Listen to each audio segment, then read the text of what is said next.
출애굽기 34장 18에서 28절 말씀입니다. 너는 무교절을 지키되 내가 내게 명령한 대로 아비벌 그 절기에 이래 동안 무교병을 먹으라. 이는 내가 아비벌의 애굽에서 나왔음이니라. 모든 첫 태생은 다 내 것이며 내 가축의 모든 처음 난 수컷인 소와 양도 다 그러하며 나귀의 첫 새끼는 어린 양으로 대속할 것이요 그렇게 하지 아니하려면 그 목을 꺾을 것이며 내 아들 중 장자는 다 대속할지며 빈손으로 내 얼굴을 보지 말지니라. 사랑하는 형제 여러분, 7월 22일 금요일 새벽 묵상에 오신 것을 환영합니다. 우상 숭배로 하나님의 언약을 배반한 이스라엘을 사해달라고 간청한 모세에게 하나님은 두 돌판을 준비해서 산으로 올라오게 하시고 여호와의 이름 선포 즉 서명식을 하신 후 언약을 회복해 주시고 계십니다. 언약을 다시 선포하시는 것이 언약 회복 선언이십니다. 언약 회복 선언의 첫머리에서 이 언약의 성취가 두려운 것임을 말씀하신 후에 언약을 어겨 하나님을 배신하지 말라고 엄히 강조하셨고요. 계속해서 언약에 따른 율법을 선포하시고 계십니다. 18에서 20절은 무교절 규례와 초태생 규례입니다. 18절 너는 무교절을 지키되 내가 내게 명령한 대로 아비벌 그 절기에 이래 동안 무교병을 먹으라. 이는 내가 아비벌의 애굽에서 나왔음이니라. 무교절은 누룩 없는 떡 무교병을 먹는 절기라는 뜻입니다. 아비벌 종교력 1월인데요. 그때 이집트 노예에서 해방시켜 주신 것을 기념하라는 것입니다. 출애굽을 한 때부터 본격적으로 하나님의 백성이 된 것이니까요. 기념 방법은 누룩 없는 떡을 일주일간 먹는 것입니다. 이 무교절의 첫날이 6월절입니다. 그래서 무교절을 지키라는 말씀은 6월절을 지키라는 것도 포함된 것입니다. 6월절이 구원을 받는 그 첫 시작을 첫 날을 말한다면 무교절은 구원을 받은 자의 일생을 상징합니다. 7일간 지키거든요. 완전수 7일은 한 사람의 인생 전체 또는 역사 전체라는 구원받은 자의 구원 인생 전체를 상징합니다.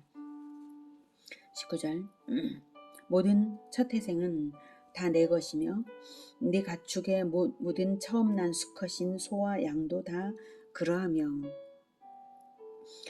모든 첫 태생을 여호와의 것으로 주장하시는 이유는 이집트에서 해방시키기 위해 10재앙을 이집트에 주셨는데요. 마지막 재앙이 초태생의 죽음 재앙이었죠.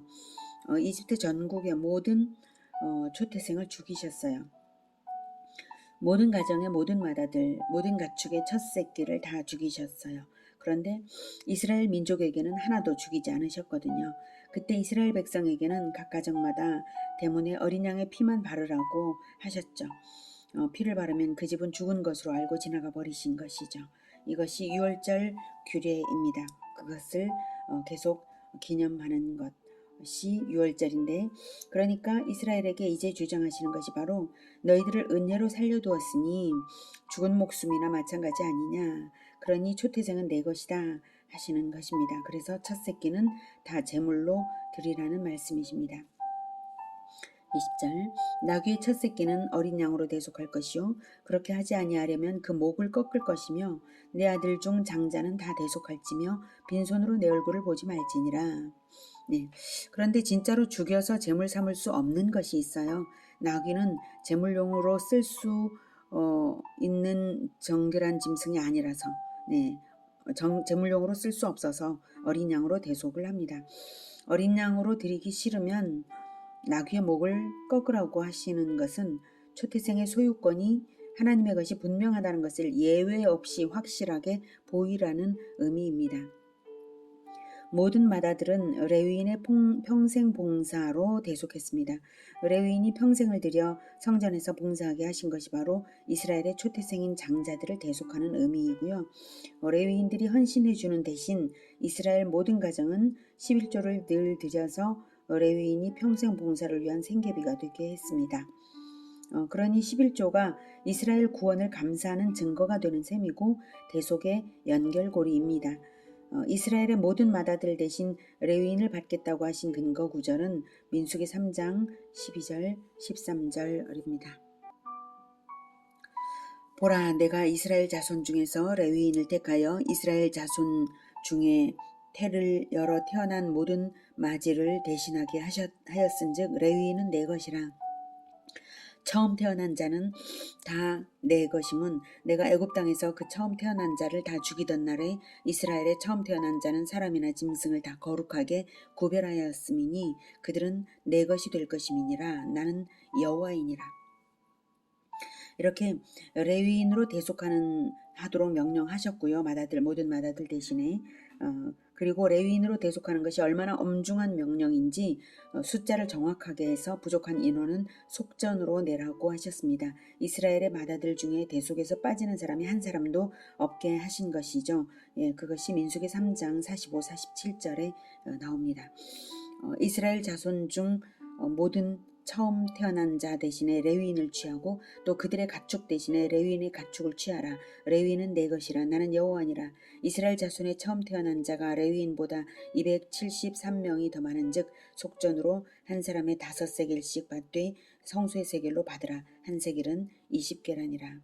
하나님께서는 수적으로 어느 쪽이 더 많은지 정확하게 몇 명인지까지 다 알고 계셨어요. 그래서 이렇게 속전으로까지 정확한 계산으로 대속하라고 명령하셨습니다. 이렇게까지 분명하게 대가지불의 원리를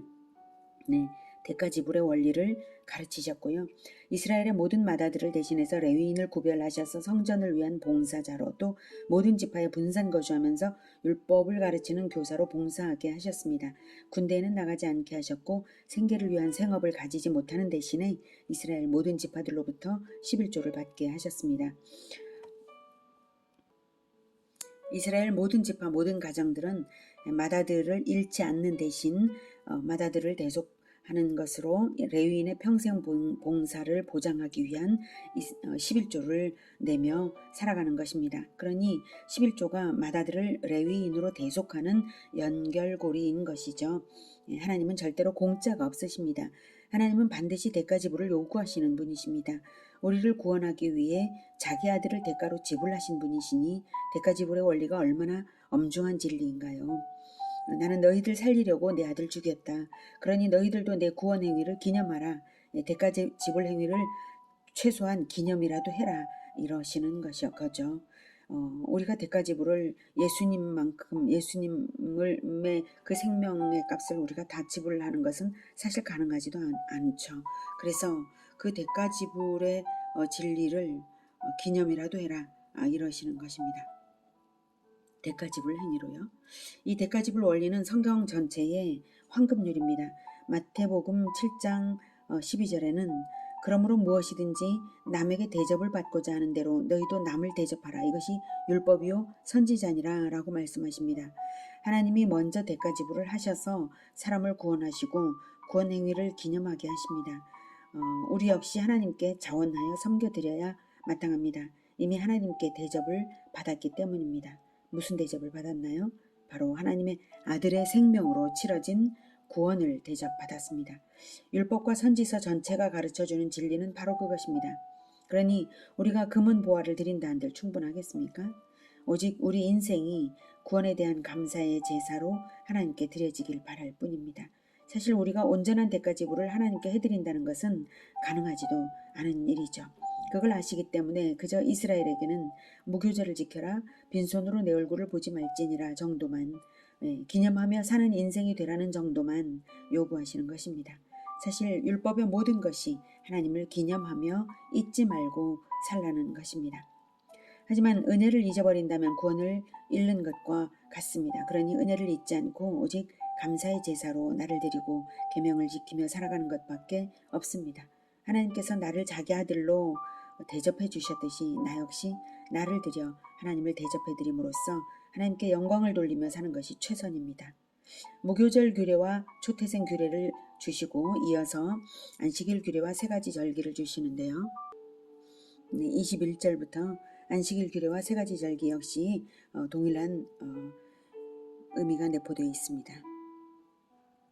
너는 엿새 동안 일하고 일곱째 날에는 쉴지니 밭 갈 때에나 거둘 때에도 쉴지며 칠칠절 곧 맥추의 초실절을 지키고 세말에는 수장절을 지키라. 너희의 모든 남자는 매년 3번씩 주 여호와 이스라엘의 하나님 앞에 보일지라. 내가 이방 나라들을 내 앞에서 쫓아내고 내 지경을 넓히리니 내가 매년 3번씩 여호와 내 하나님을 뵈려고 올 때에 아무도 내 땅을 탐내지 못하리라. 너는 내 제물의 피를 유교병과 함께 드리지 말며 유월절 제물을 아침까지 두지 말지며. 네, 21절에 너는 엿새 동안 일을 하고 일곱째 날에는 쉴지니 밭 갈 때나 거둘 때에도 쉴지며. 네, 농번기조차도 안식일 계명을 철저히 지키라는 것입니다. 안식일 계명이 왜 하나님의 언약 백성으로서 중요할까요? 네, 안식일은 하나님의 백성으로서 하나님을 기념하는 대표적인 예배입니다. 안식일 준수로서 영원한 안식을 기념하는 것입니다. 안식일 준수는 창조주 하나님을 아버지로 둔 자녀로서 아버지의 창조와 안식을 따르는 기념행위입니다. 기념행위로서 자녀로서의 정체성을 나타내는 것입니다. 안식일 준수로서 가장 기초적이고 일상적인 율법 교육의 패턴이 정착됩니다. 안식일은 하나님을 만나는 절대적인 시간입니다. 성막이 하나님과 교제하는 공간 시스템이라면 안식일은 하나님과 교제하는 시간적 시스템입니다. 안식일 준수가 구원받은 백성의 기본 규례죠.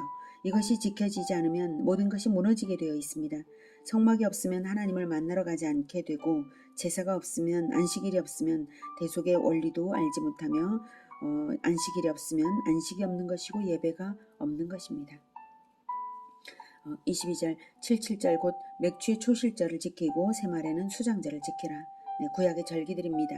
20절까지 유월절을 포함한 무교절 말씀하셨죠. 유월절, 77절, 수장절이 가장 중요한 세 절기입니다. 이 세 절기는 예수님과 밀접한 관계가 있습니다. 수장절 즉 초막절은 예수님이 영생수를 주시는 그리스도이심을 성전에서 선언하신 절기입니다. 이로부터 6개월 후에 6월절에 예수님이 십자가에서 돌아가셨습니다. 영원한 6월절 속죄양이 되어서 영원한 제사를 단번에 드리신 것입니다. 6월절 후 50일째인 오순절 즉 77절에는 예수님의 이름으로 보내신 성령의 강림이 있었고 구약시대 모든 수고의 결실로서 신약의 교회가 탄생했습니다. 구약이든 신약이든 절기들은 하나님의 구원을 기념합니다. 23절 너희의 모든 남자는 매년 3번씩 주 여호와 이스라엘의 하나님 앞에 보일지라. 네, 6월절, 77절, 수장절 이렇게 3번이고요. 아무리 신앙심이 부족해도 1년 3번은 반드시 성전에 직접 나와서 하나님을 예배하라는 것입니다. 남자는 가정의 대표라서 남자에게 명령하신 것이고요. 24절 내가 이방 나라들을 내 앞에서 쫓아내고 내 지경을 넓히리니 내가 매년 3번씩 여호와 내 하나님을 뵈려고 올 때에 아무도 네 땅을 탐내지 못하리라. 절기를 지킬 때에 하나님께서 외적으로부터 보호하신다는 약속입니다. 절기를 지키는 것은 안식일 계명과 동일한 의의가 있습니다. 우리도 믿는 자라면 반드시 지켜야 하는 것이 주일 성수와 부활절, 감사절, 성탄절이죠. 예.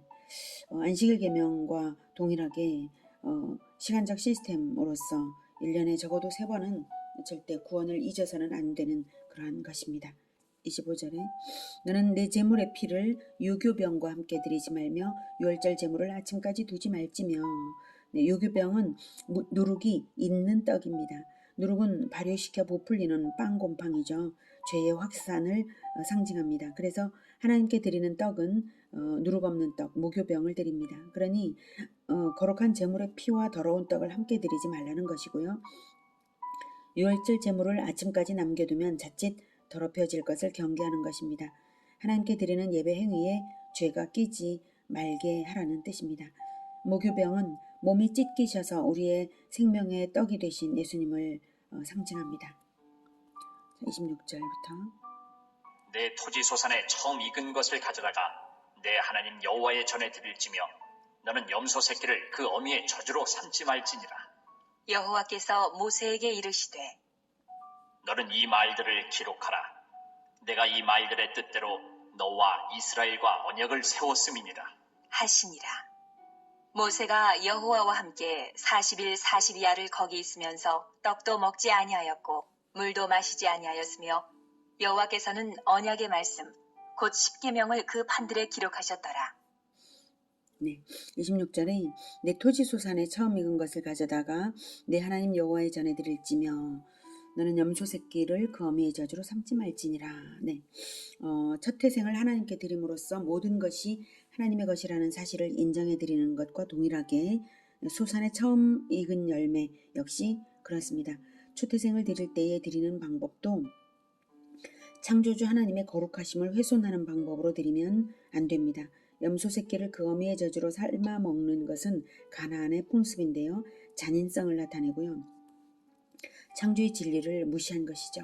그런 방법으로 하나님께 드림이 될 수도 없고 또 일상생활에서도 비록 짐승을 대하는 태도에서일지라도 창조주의 영광을 가리는 풍습을 따르지 않게 하셨습니다.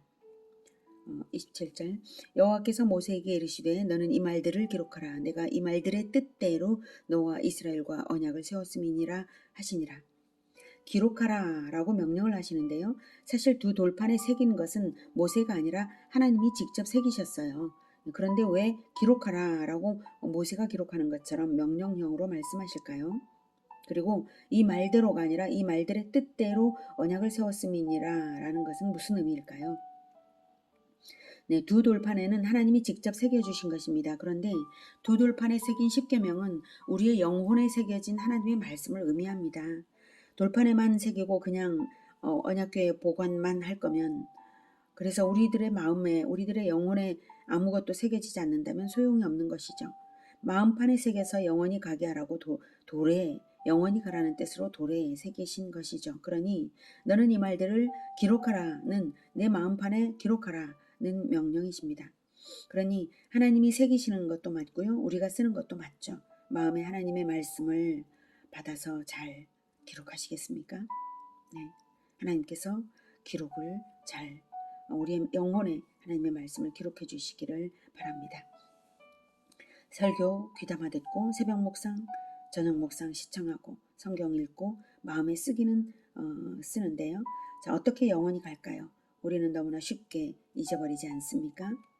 다시 생각나야 하는데요. 성령님이 하시는 일이 바로 말씀을 생각나게 하시는 것입니다.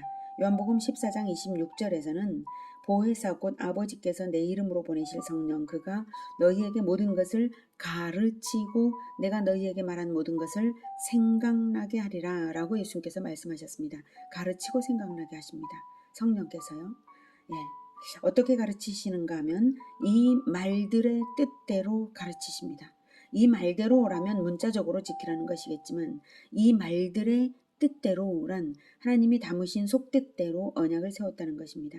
그러니 담긴 의미를 모르면 언약을 모르게 되죠. 그 의미를 성령께서 가르치십니다. 그래서 그리고 또 생각나게 하십니다.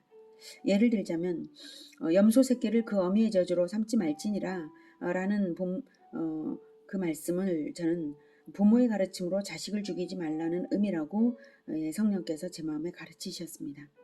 어미의 젖은 영적으로는 영혼을 먹여 살리는 가르침인데요.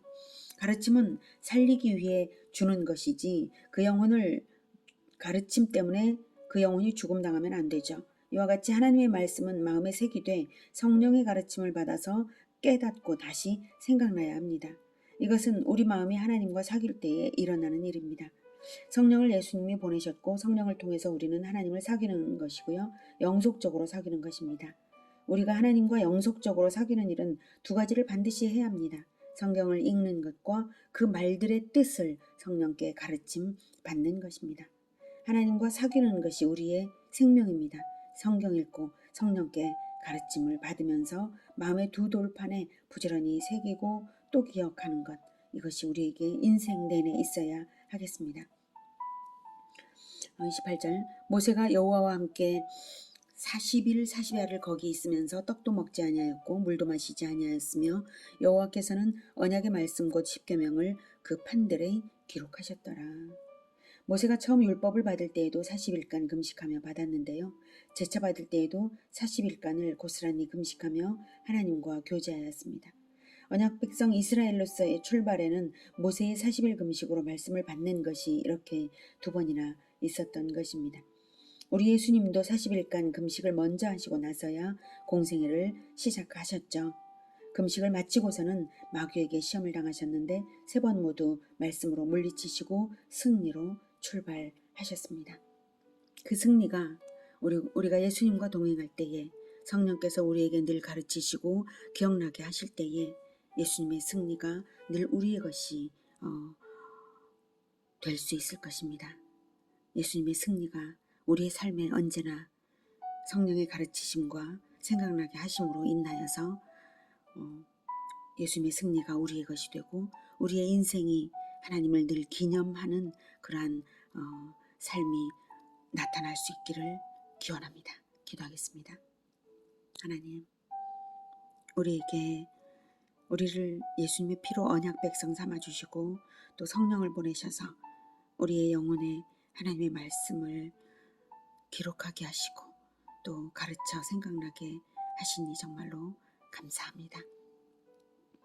성령께서 우리가 성경을 읽을 때마다 언제나 깨닫게 하여 주시고 언제나 우리의 삶이 하나님을 기념하는 그러한 인생들이 다 되게 도와주시옵소서.